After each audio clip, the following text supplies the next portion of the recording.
സിദ്ദിഖിൻ്റെ role എന്താണെന്നുള്ളതാണ് അല്ലേ. സിദ്ദിഖിൻ്റെ role ഇത്രയേ ഉള്ളൂ. സിദ്ദിഖിൻ്റെ കേസ് വന്നല്ലോ.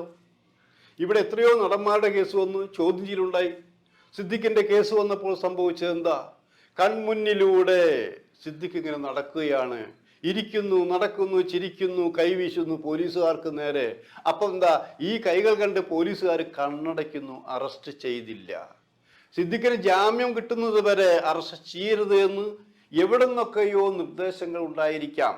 അത് ഭരണപക്ഷത്തുള്ളവരായിരിക്കാം, പ്രതിപക്ഷത്തുള്ളവരായിരിക്കാം, ഭരണപക്ഷവും പ്രതിപക്ഷവും ചേർന്നുള്ള സുഹൃത്തുക്കളായിരിക്കാം, അല്ലെങ്കിൽ തന്നോടൊപ്പമുള്ള, തന്നെ സ്നേഹിക്കുന്ന നടന്മാരിൽ ആരെങ്കിലും ആയിരിക്കാം, മുഖ്യമന്ത്രി സ്വാധീനമുള്ളവരായിരിക്കാം.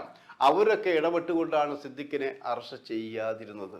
അത് കേരള സമൂഹത്തെ രാഷ്ട്രീയ ഭേദമന്യേ, സ്ത്രീ പുരുഷ ഭേദമന്യേ എല്ലാവരെയും ഞെട്ടിച്ച, ചിന്തിപ്പിച്ചൊരു സംഭവമാണ്.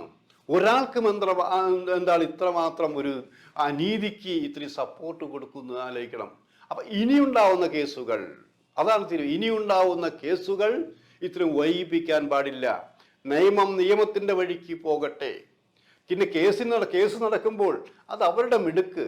അവർ നല്ല വക്കീൽ വെച്ച് വാദിക്കുന്നതും ജയിക്കുന്നതും തോൽക്കുന്നതൊക്കെ ഓരോരുത്തരുടെ മിടുക്കാണ്. എപ്പോഴും കണ്ടില്ല, 7.5 വർഷമായിട്ട് കേസ് നടന്നുകൊണ്ടിരിക്കുകയല്ലേ, അതിന് പ്രതിവിധി ഉണ്ടായിട്ടില്ലല്ലോ.